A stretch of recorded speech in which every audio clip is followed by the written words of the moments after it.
when it comes to marketing, we're drastically underestimating the value of community. You know, we talk a lot about return on investment, ROI, but we should be talking about ROC, return on community.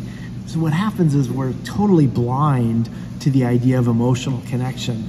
And that's like 50 to 70% of purchase intent. And we're just ignoring that and going straight to like, give me the results right now. And I think that's a huge mistake.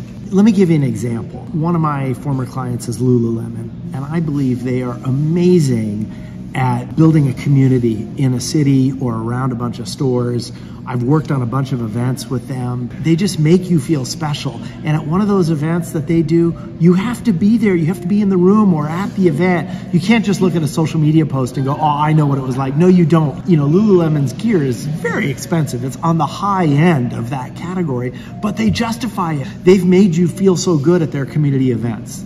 If you have a choice of 5 different products that are all more or less the same price, that are more or less the same, you're going to choose the brand that made you feel good. People vote with their money, and that's what happens when they buy your product. It's like an election where 99% of the voting is totally emotional. You know, last year I was working at a big bicycle event in Northern California called the Sea Otter Classic. There's like 75,000 people there. There's hundreds of brands. One of the things I noticed last year was there were some very big brands that chose not to show up. And I could see what was going on in the heads of those brands. They're doing like a math calculation on the ROI. Like, well, hey, if it's going to cost us $50,000 to set up a booth and get our people there, will we make that back in bike sales? And I think that was the wrong way for them to look at it.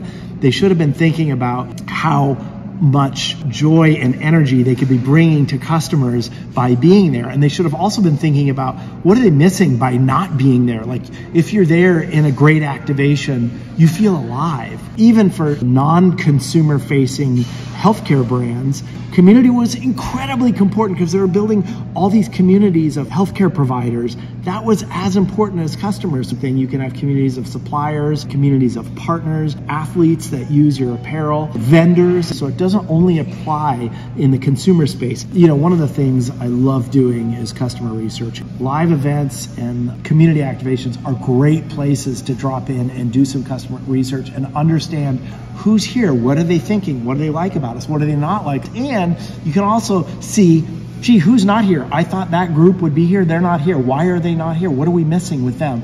So it's such a golden opportunity to see and touch and feel and speak with your customers in real time. Coming out of the COVID experience, it's even more important than it was before to create powerful live experiences for people. I mean, the New York Marathon is at like record attendance. The great live experiences right now, I mean, people want them desperately. People are coming out to these huge gravel races by the thousands. And I think as a brand, if you're not giving that to them, it feels like you're tone deaf, like you don't even understand where the world's at right now. We should recognize that and take advantage of that.